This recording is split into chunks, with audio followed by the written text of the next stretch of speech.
At the peak of the COVID pandemic, over half of the thousands of Chinese restaurants across America shut down over fear of the virus and xenophobia.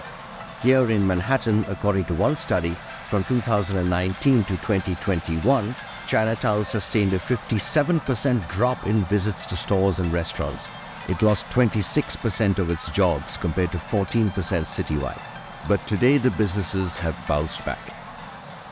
I think that people have just been eager to get some sense of normalcy after what has happened over the past couple, 2-3 years now. The xenophobia has somewhat abated, but it has certainly not gone away. So last month I was just randomly spit on. I was really taken aback. I was in Midtown.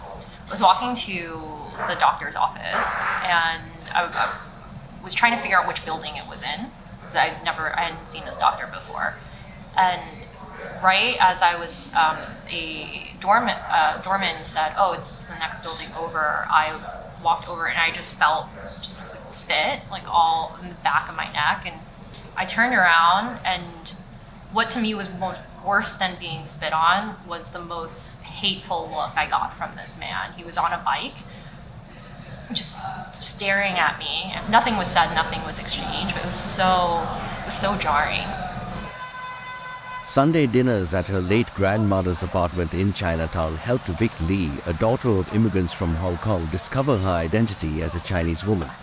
She has served as a district leader representing Chinatown and in 2020 co-founded Welcome to Chinatown, a hub for small business owners, entrepreneurs, and the needs of the community.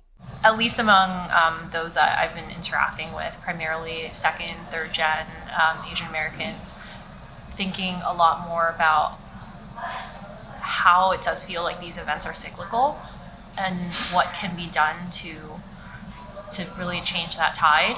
To be clear, prejudice against Chinese Americans does predate the pandemic. In fact, it has a long history. I would say I think it's being less reported on because it's not the hot topic of choice anymore. I think it still happens, maybe a little bit less, but I mean, it's definitely still happening, I would say. I mean, we've experienced anti-Asian hate even before the pandemic. Growing up in New York City, you're going to meet all types of people. I went to high school in the Bronx, so people definitely saying things at me on the train or even down here. And nothing happened to me personally during the pandemic, but I mean, I witnessed a lot of it firsthand just being in the community in Chinatown. I mean, I think it's whether it's East Asian, whether it's currently it's Muslim,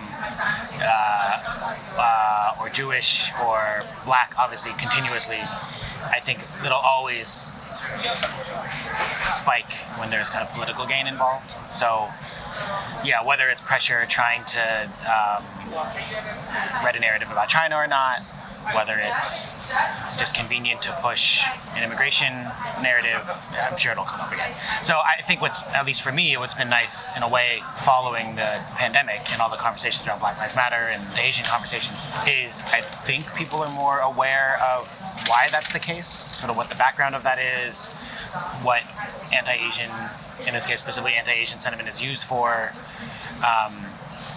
and hopefully we're better equipped to respond to it. Norina Lee is New York born and picking up her 4-year-old daughter from afternoon Mandarin language classes. Her parents own the go-to KK discount store. She has also experienced racism, but says the community has rallied around. After COVID, there were a lot of concern with safety. So I know that there were organizations that taught self-defense.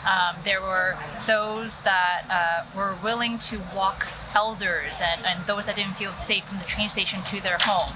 So there is that support. Also, I feel like within at least the local businesses here, we always try to look out for each other just because going through such unique experiences together sort of brings us closer. You also have organizations such as Welcome to Chinatown and Send Chinatown Love that really help bring the community together and amplifies the stories that we each bring into this neighborhood. Nirmal Ghosh, The Straits Times, in Chinatown, Manhattan.